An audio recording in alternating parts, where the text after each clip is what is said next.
있는 관점에 대해서 은혜를 나누도록 하겠습니다. 오늘 본 말씀 마태복음 5장 27절부터 32절까지 말씀 함께 읽겠습니다.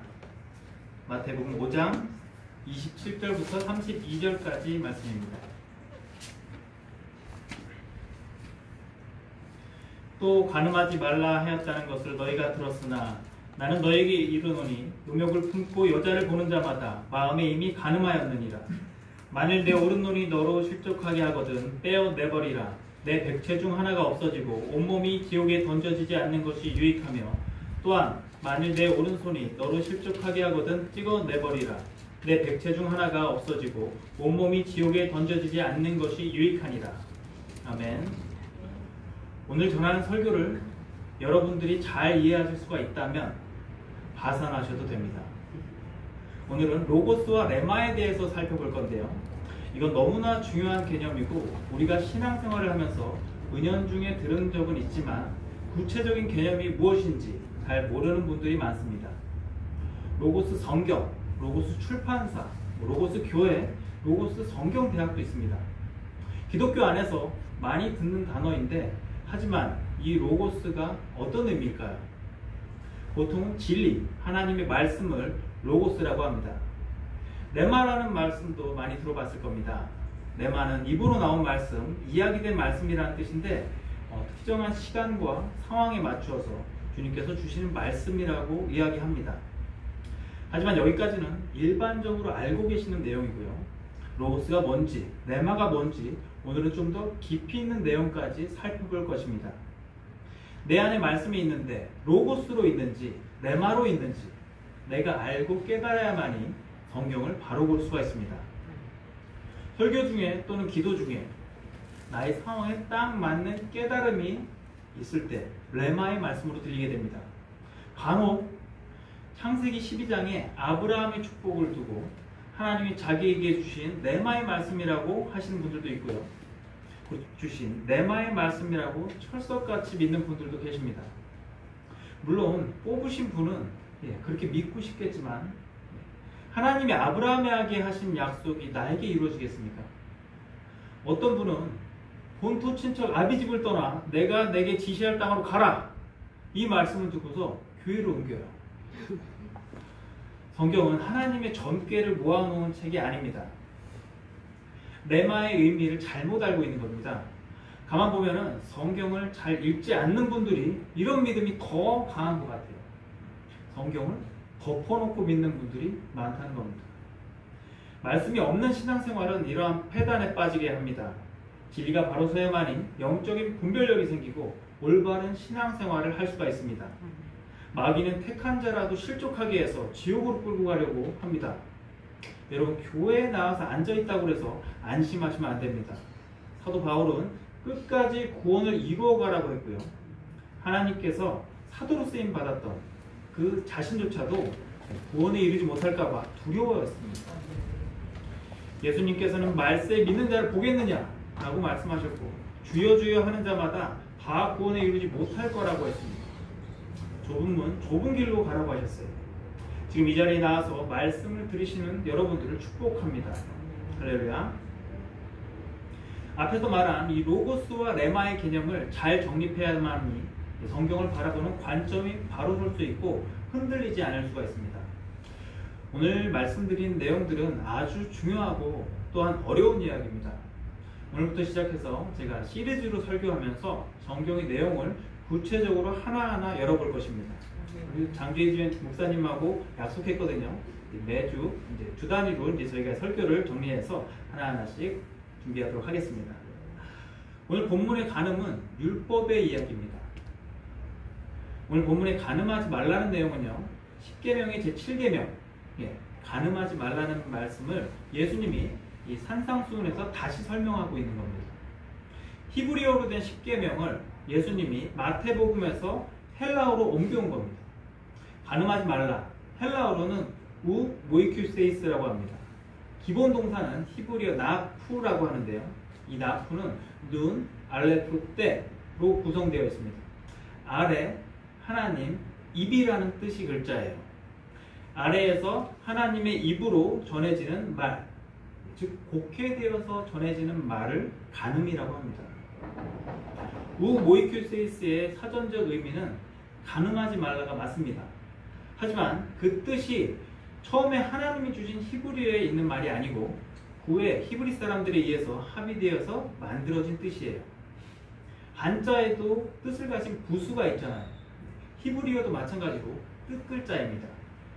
아까 말씀드렸죠. 눈, 알레프, 때 아래에서 하나님의 입으로 전해지는 말, 간음하다. 이 단어가 생겨난 배경을 이해하시면 성경에서 말하는 간음의 의미를 알 수가 있습니다. 성경적인 간음은 하나님의 말씀을 곡해하고 또 하나님의 의도하신 뜻과 멀어지는 것을 간음이라고 합니다. 에스겔 23장 37절 말씀 보겠습니다.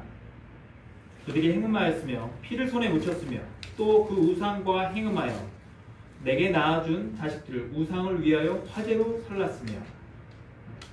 이 말씀에서 알 수가 있죠. 우상을 섬기는 것을 간음이라고 합니다. 또 간음에 대해서는 뒤에 더 살펴보겠습니다. 애굽의 18왕조 때 모세가 출애굽을 합니다. 당시 문자는 신에게 제사 드릴 때 사용하는 상형 문자만 있었어요. 모세는 애굽의 왕자였죠. 애굽의 제사진에는 그 상형 문자를 배웠습니다. 제사장들 외에는 글을 전혀 알지 못했어요. 당시에는. 그래서 하나님은 모세를 애굽의 왕실로 보내주신 겁니다. 모든 학술을 배울 수 있도록 갈대 상자에 담아서 보내주셨죠. 일반인들이 사용하는 문자는 페니키아 때 무역을 시작하면서 그때의 필요에 따라서 생겨났습니다. 히브리어는 이 페니키아 문자보다 한참 더 뒤에 만들어진 문자가 히브리어거든요. 자, 문자의 순서가 어떻다고요? 첫 번째, 상형 문자, 제사 지낼 때 쓰는 거. 두 번째, 페니키아 문자. 세 번째가 히브리어입니다. 언어학자들이 말하는 내용인데요. 이 히브리어가 늦게 만들어졌음을 알 수가 있습니다. 모세의 시대에는 일반인들이 사용하는 글자가 없었어요. 모든 문자는 신전에서 제사를 올려드리기 위한 목적으로 만들어졌습니다. 그래서 이 이방 종교들은요, 인간이 글을 써서 하나님께 올려드립니다. 하지만 모세가 시내산에 올라갔을 때 하나님께서는 인간에게 히브리어를 직접 써서 모세를 통해 내려보내주셨거든요. 이것이 기독교의 핵심입니다. 하나님이 일방적으로 찾아오신 거예요. 히브리어 글자도 일방적으로 찾아오신 거고요. 믿음도 일방적으로 찾아오신 거고, 또한 그리스도의 사랑도 일방적으로 찾아오시는 겁니다. 할렐루야. 시내산에 올라가기 전까지는 모세도 이 히브리어를 몰랐어요. 자, 상상해 볼까요? 출애굽 이후에 200만 명의 이스라엘 민족이 광야에서 장막을 치고 있었습니다. 시내산에 40일간 모세는 하나님과 무엇을 하고 있었을까요? 홍해를 가르고 탈출한 그 결과를 보고하고 있었을까요? 다 하나님이 하신 일인데 그런 시간이 뭐가 필요하겠습니까? 어떤 분은 하나님이 이 40일 동안 돌판에다 직접 십계명을 새겨주셨다고 합니다. 전능하신 하나님이 순간에 새겨버리지 그걸 뭐하러 40일간 새기고 계시겠습니까? 하나님이 천지를 창조하시는데 며칠 걸렸는지 아십니까? 6일. 천지를 창조하시는데 6일 걸린 분이 이 조그만 돌판에다 글을 새기는데 40일을 새겼다는 게 말이나 되겠습니까? 하나님이 돌판에 새기신 것이 아니고요. 하나님 모세에게 이 히브리어를 가르친 겁니다. 히브리어를 몰랐던 모세가 시내산에서 히브리어로 돌판에 새겨진 십계명을 받아왔습니다. 그 히브리어 십계명을 이스라엘 민족에게 설명을 해줘야 되잖아요. 그 뒤로 또 히브리어로 모세 오경을 기록했습니다. 모세가 히브리어를 배울 수 있었던 시간은 시내산에서의 40일밖에 없었습니다. 히브리어는 모세가 만들어낸 글자가 아닙니다.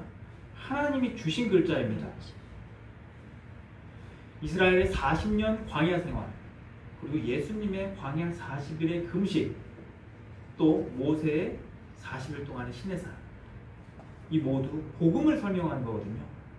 하늘의 비밀, 무스테리온을 설명하는 겁니다. 십계명을 40일 동안 모세에게 가르치셨습니다. 초기 히브리어는 모음이 없고요. 띄어쓰기도 없었어요. 파피루스 그 가죽에 쓰여진 성경은 모음이 없었어요. 읽으라고 준 성경이 아니라는 겁니다. 나중에 마소라 학파가 모음을 넣고 또 장절을 만들어서 읽을 수 있게 된 것인데요. 하나님의 말씀은 인간이 읽고 가르칠 때 신중하게 해야 됩니다. 잘못 가르치면 그것을 간음이라고 해요. 하나님이 나라를 누군가에게 설명할 때 설명이 잘 안 됩니다. 내 안에는 예수가 있는데 말로 표현하려면 잘 안 되잖아요. 말하는 순간 그 예수가 곡해되어집니다. 그것을 간음이라고 해요. 아까 보았던 에스겔서 다시 한번 볼까요? 그들이 행음하였으며 피를 손에 묻혔으며 또 그 우상과 행음하여 내게 낳아준 자식들을 우상을 위하여 화제로 살랐으며. 이 구약에서도 하나님의 말씀을 벗어난 것을 간음으로 표현하는 것이 많습니다. 육체적인 간음보다는 이 영적인 간음을 표현한 것입니다. 항상 영적인 간음이 먼저고 그 다음에 이거를 육체적인 간음으로 끌고 가요. 하나님의 말씀을 약간 벗어나게 만들고 그 육적인 간음을 끌고 가는 마귀의 역사입니다. 구약시대 이방 신들에게는 항상 음란함이 있었죠.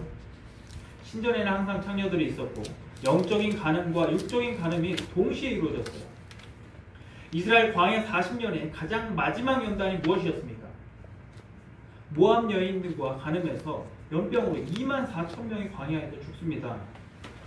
마귀는 항상 우리를 미혹해서 파멸로 끌고 갑니다. 구약의 선지자들이 쓴 성경을 보면요, 내 백성이 하나님을 버리고 음행하였다는 내용이 굉장히 많이 보입니다.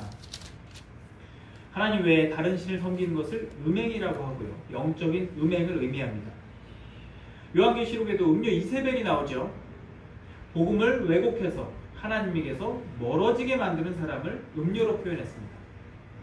신구약 성경을 통해서 우리가 볼 수 있는 것은 하나님의 말씀을 벗어나고 또 하나님의 말씀을 왜곡하는 것을 간음이라고 한다는 겁니다. 마태복음에 보면은 설교자들의 심판이 더 많다는 말이 나오죠. 말씀을 전할 때도 하나님의 올바른 말씀을 전해야지 이 개인적인 욕심을 위해서 또는 다른 이유로 인해서 말씀이 왜곡된다면 양의 탈은 쓸 늑대요, 사꾼 목자요, 가늠한 자가 되는 겁니다. 이 모든 것이 이 말씀의 왜곡으로부터 시작이 됩니다. 말씀 안에 은혜와 능력을 담아서 살려내는 힘으로 준 것이 말씀이거든요. 우리가 그 말씀을 읽고 해석해서 하나님께 무언가 보답하라고 주신 말씀이 아닌 것을 깨달아야 돼요.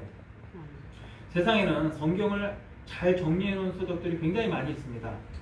하지만 그것이 전부가 될 수는 없어요. 인간의 눈에는요, 이 감춰진 비밀이 절대로 다 드러날 수가 없어요. 다 알지 못한 채로 천국에 갈 수밖에 없습니다. 천국에 가서 그 하나님을 직접 대면하고서야 그때서야 깨닫게 되는 거죠. 혹시 성경 박사라고 자부하시는 분 계십니까? 성경 말씀을 줄줄이 외우고 계신다고 해서 성경을 많이 안다고 생각하시는 분이 계십니까? 회개하시고 다시 말씀을 보십시오. 율법을 다 지켰다고 자부하는 유대인들과 뭐가 다르겠습니까? 하나님의 말씀은 내 알량한 이 지적인 그릇에 담을 수가 없어요. 그 무한한 하나님의 말씀이 대면해서 나 자신이 철저하게 깨어져야 되는 겁니다.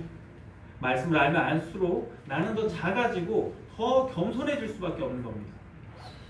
하나님의 나라는 말에 있지 않고 능력에 있다는 말이 있죠. 이 말씀은 하나님의 말씀을 앉아서 귀로만 듣지 말고 능력으로 행동해, 그런 뜻이 아닙니다. 말씀 자체가 능력이 있다는 말입니다. 능력을 받아야 한다는 말도 아니에요. 신비주의에 빠지면 안 됩니다.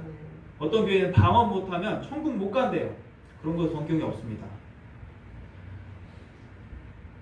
말씀 듣고 또 뭔가 행동하라는 말도 아니에요.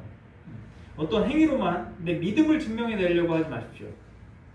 교회에 나와서 교회에서 정해준 스케줄대로 전도하고 봉사하고 충성하면 무언가 뿌듯하게 많이 한 것 같아요. 그리고 무언가 열심히 하면 주위에서 믿음이 좋다고 칭찬을 해줍니다. 그런데 말씀을 몰라요. 알맹이가 빠진 거예요. 우리는 믿음을 이런 것으로 착각을 하면 안 됩니다. 또 무언가 열심히 하느라고 뭔가 항상 바빠요. 교회에서 말씀을 볼 시간이 없어요. 사도 바울은 우리 믿음이 그리스도의 장성한 분량에까지 자라가야 된다고 영적으로 성장하는 것을 얘기를 했거든요. 말씀이 없이 자라갈 수가 있을까요? 영적인 성장이 멈출 수밖에 없겠죠. 사도 바울이 부드러운 식물과 단단한 식물을 비유해서 설명하죠. 단단한 식물은 먹어보지도 못한 채 듣기 좋은 축복의 설교와 세상의 부귀영화를 꿈꾸면서 신앙생활을 하는 성도들이 얼마나 많은지 알고 계십니까? 물론 행함이 없는 믿음은 죽은 것이죠. 하지만 예수님의 생명이 나를 움직여서 그리스도의 십자가에서 열매를 맺어가는 것이지, 예수님의 생명이 없는 전도가 무슨 의미가 있으며 구제와 봉사가 무슨 의미가 있겠습니까? 여러분, 전도는요, 우리보다 신천지가 더 열심히 해요. 그런데 거기에는 예수가 없잖아요. 천주교나 불교, 이슬람에도 구제와 봉사 활동 많이 합니다. 하지만 예수님의 생명이 없는 행함은 세상의 종교들과 무엇이 다르겠습니까? 또 내가 무언가를 열심히 해서 구원에 이를 수 있다고 하면 정말 예수님 시대의 그 유대인들과 무엇이 다르겠습니까? 행함으로 친다면 2000년 전 바리새인들보다 더 경건하게 살 수가 있을까요? 여러분은 율법을 다 지키면서 살 수 있나요? 바리새인들은 율법을 완벽하게 지켰는데요. 그런데 예수님이 오셔서 바리새인들 대제사장들에게 이 독사의 자식들이라고 얘기했습니다. 하나님의 법을 따른다고 율법을 열심히 지켰는데 도리어 예수님은 이 회칠한 무덤이라고 나무라셨어요. 무엇이 잘못되었을까요? 바리새인들은 하나님의 말씀을 법으로만 받아들였기 때문에 하나님을 벗어날 수밖에 없었습니다. 율법을 다 지키면 천국에 갑니까? 유대인들은 율법을 다 지켜서 천국에 가려고 했죠. 하나님의 의도와 달랐습니다. 구약은 예수 그리스도만을 예언하고 있는데 정작 예수님이 오셨을 때 유대인들은 못 알아보고 예수님을 십자가에 못 박았습니다. 하나님이 모세를 통해 이스라엘에게 말씀을 주셨는데 정작 유대인들은 하나님의 뜻을 못 알아듣고 구약 내내 하나님과 멀어지는 타락의 역사만 그려졌단 말이죠. 해야 될 것과 하지 말아야 될 것을 613가지를 만들어 놓고 그것을 지키면 영생을 얻는다고 믿고 있었어요. 그것은 바로 로고스와 레마의 의미를 몰랐기 때문에 이 수천 년이 지난 지금까지도 유대인들이 메시아가 오기를 기다리고 있는 겁니다. 여러분, 유한한 인간이 무한한 하나님을 다 이해할 수가 있을까요? 무한한 하나님의 말씀을 이 언어로 다 표현할 수가 있을까요? 히브리어는 알파벳 한자 한자마다 다 의미가 담겨 있습니다. 그것을 통해서 성경을 읽는 것과 모르고 읽는 것은 엄청난 차이가 있습니다. 그래서 히브리어, 헬라어를 굳이 찾아서 설명을 드리는 겁니다. 애초에 인간들이 언어로 읽고 이해하라고 준 것이 성경이 아니기 때문에 그 하나님의 은혜라는 안경을 통하지 않고는 모든 성경이 로고스의 차원에 머무를 수밖에 없습니다. 로고스가 뭔지 이제 살펴볼 겁니다. 이 이야기를 하려고 앞에 모든 설명을 드린 거예요. 은혜라고 하는, 이 십자가라고 하는 안경을 통하지 않으면 성경은 다 로고스로밖에 이해할 수 없습니다. 여러분이 아시는 헬라어 로고스는 진실의 말씀이 맞습니다. 로고스가 진리를 담은 말이고 로고스 자체가 진리가 아닌 거예요. 로고스가 진리를 가리키고는 있지만 진리 자체는 아닌 말, 이것이 로고스입니다.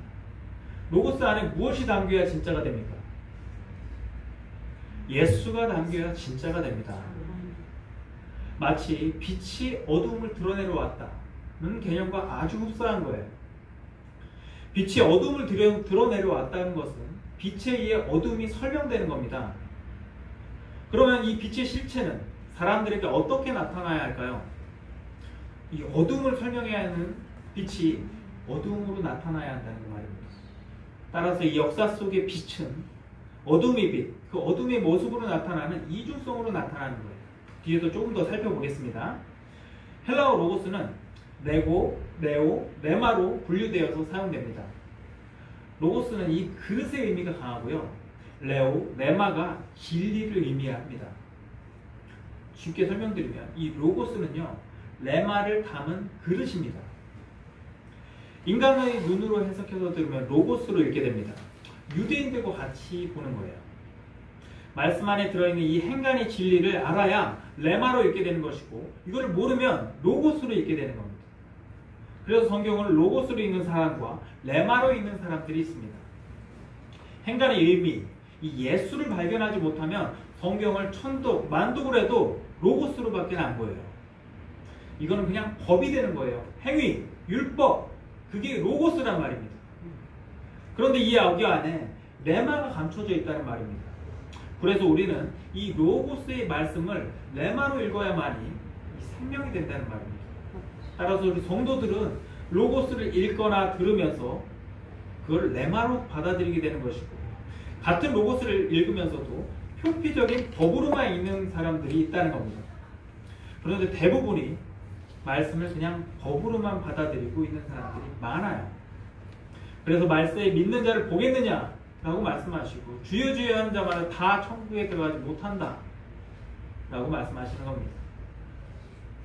말씀 안에 예수가 담겨 있다는 말은 로고스 안에 레마를 발견해야 한다는 말입니다.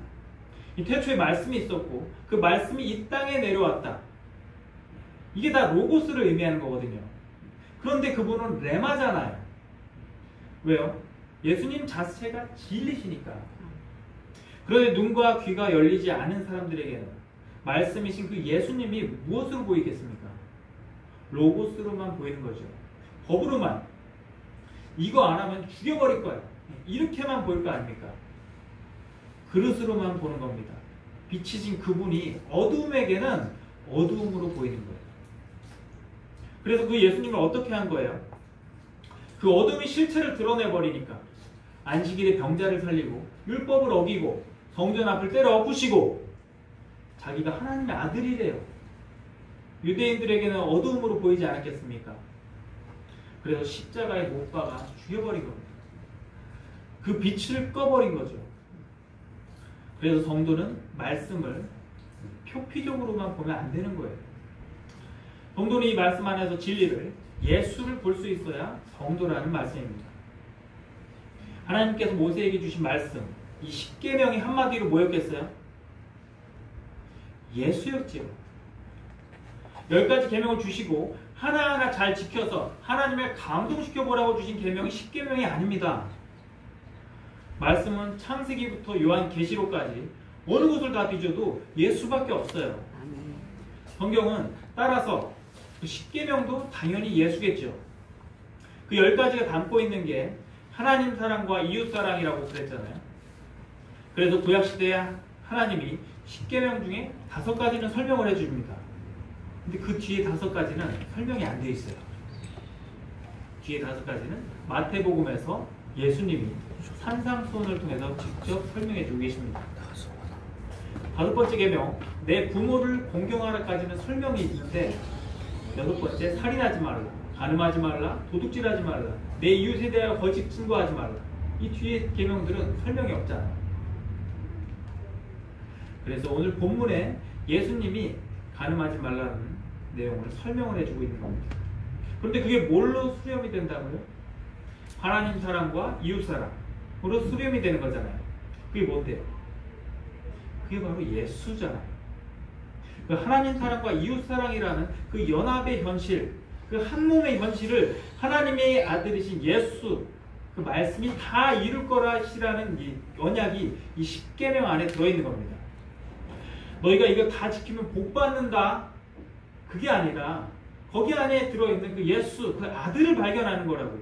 그게 계명이고 모세오경이고 성경 66권이 되는 겁니다.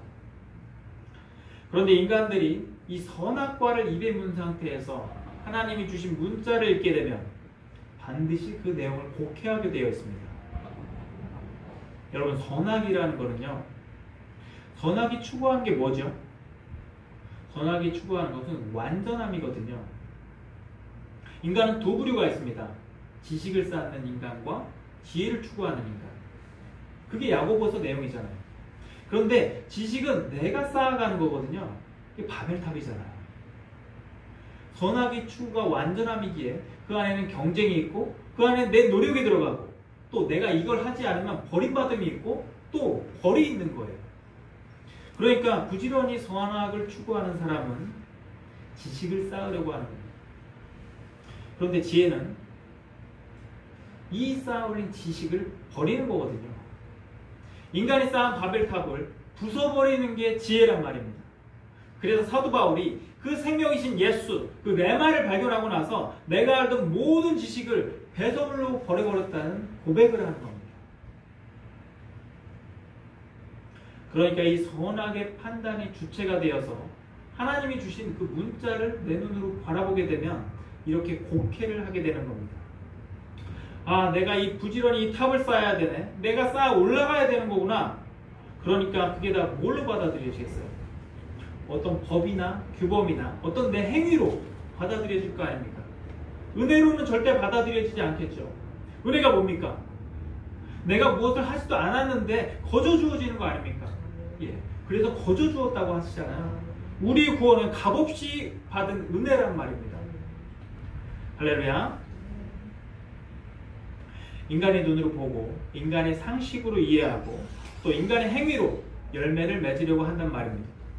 그래서 나하프 아래에서 통용되는 하나님의 말, 그걸 간음이라고 하는 겁니다. 요한복음 8장에 예수님 앞에 가늠하다 끌려온 여인이 있습니다. 예수님이 그 앞에 있는 유대인들에게 했던 말은요, 이 여인이 가늠한 여인이 아니라 바로 너희가 가늠한 자들이다 라고 폭로하는 장면이에요.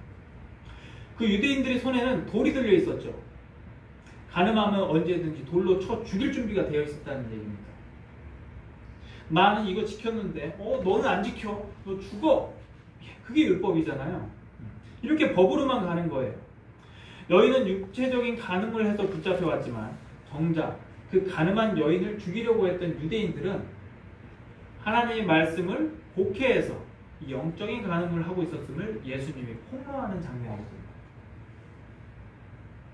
마지막으로 오늘 본문으로 돌아와서 마태복음 5장 27절입니다. 또 간음하지 말라 하였다는 것을 너희가 들었으나, 이것은 십계명의 7계명을 예수님이 산상수훈에서 다시 설명하는 것을 의미하고요. 28절, 나는 너희에게 이르노니 음욕을 품고 여자를 품는 자마다, 여자를 보는 자마다 마음에 이미 간음하였느니라. 이 말씀을 몸으로 하는 간음의 행위만 나쁜 것이 아니라 음욕도 나쁜 거니까 너희는 음욕도 품지 말아야 돼. 이렇게 받아들인다면 성경을 로고스로만 바라보는 거예요. 마음의 음욕을 품어도 간음인데 너희가 이것을 정말 다 지킬 수가 있느냐? 예수님이 말하는 겁니다. 너희 힘으로는 다 못 지킨다. 율법을 다 지킨다고 자부했던 바리새인들한테 던진 말이었단 말이에요. 너희의 방법대로 해석해서 로고스로 받아들인 그 율법을 너희도 다 못 지킨다는 것을 폭로하시는 겁니다. 만일 내 오른 눈이 너를 실족하게 하거든 떼어내버리라. 이 비유에서 오른눈, 오른손의 비유를 든 것은 right, 옳다라는 의미를 가져요. 하나님의 말씀을 바라보는데 너희들이 옳다고 바라보는 눈, 그 로고스로 바라본 그 율법이 너희를 실족하게 하거든 떼어내버리라는 말씀입니다. 또한 만일 내 오른손이 너를 실족하게 하거든 찍어내버리라. 오른손은 옳은 행실을 의미합니다. 너희들이 옳다고 생각하는 그 행위가 로고스로 바라본 율법을 행함이 너로 실족하게 하거든 찍어내버리라는 말씀입니다. 이 말씀을 레마이신 예수님이 직접 산상수훈에서 설명해 주고 계시는 겁니다. 하나님의 말씀을 로고스의 수준에서만 보지 말고 그 안에 담겨있는 나를 봐 라고 하시면서 십계명을 다시 설명해 주시는 거예요. 그래서 십계명이 나머지 5계명을 구약에서는 설명 안 해주고 예수님이 산상수훈에서 저자 직강으로 직접 설명을 해주고 있는 겁니다. 산상수훈에서 살인하지 말라는 내용도 나오죠. 이거는 다음 시간에 이어서 살펴보도록 하겠습니다. 살인하지 말라는 개념은 또 마찬가지예요. 이 계명을 사람을 죽이지 말라고 해석해서 사형제도를 폐지하고 인권운동을 펼치고, 이건 역시 로고스로 받아들이는 거예요. 그렇게 치면은 이스라엘 민족이 약속의 땅 가나안에 들어갔을 때 7족속을 어른부터 어린아이까지 다 죽여버리라고 명하셨는데 이건 어떻게 됩니까? 살인하지 말라가 단순히 살인은 나쁜 거니까 하지 마를 의미한다면 그거는 세상의 법에도 나와 있고 다른 종교에서도 살인은 나쁜 거라고 얘기합니다. 이 세상의 같은 이야기를 10계명 안에 넣어가면서까지 말씀하셨을까요, 하나님이? 성경은 그렇게 단순한 말씀이 아니고 가벼운 말씀도 아닙니다. 자, 여기에 대한 내용은 다음 시간에 은혜를 나누도록 하겠습니다. 참고로 높아심의 말씀을 드립니다. 오늘 말씀 중에 저는 율법 자체를 부정하지 않았습니다. 예수님은 율법을 완성시키러 오신 게 맞아요. 율점의 1.1획도 틀림없다고 하는 것 말씀도 맞습니다. 하지만 그 율법을 바라보는 유대인들의 관점이 로고스로만, 그 법으로만 보고 있기 때문에 그 말씀을 주신 하나님의 원래 의도와 다르지 않은 점을 깨닫고 그 말씀을 우리는 레마로 보고 그 안에서 예수를 발견해야 한다는 말씀을 드린 겁니다. 이 설교를 처음 들으신 분은요, 어려울 수도 있어요. 한 번 더 들어보시면 보다 더 선명하게 이해할 수가 있을 겁니다. 기도하고 마무리하겠습니다. 하나님, 진리를 깨달을 수 있는 은혜를 허락하심에 감사드립니다. 생명의 말씀을 통해 영적으로 더 성장하게 하시고 하나님 말씀 속에서 레마이신 예수를 발견할 수 있도록 영적인 눈을 열어 주시옵소서. 그 생명의 힘으로 하나님이 주신 영적인 부여를 누리게 하시고 진리와 생명과 평안이 언제나 저희와 함께하도록 인도하여 주시옵소서. 아멘. 예수님의 이름으로 기도드리옵나이다. 아멘. 아멘.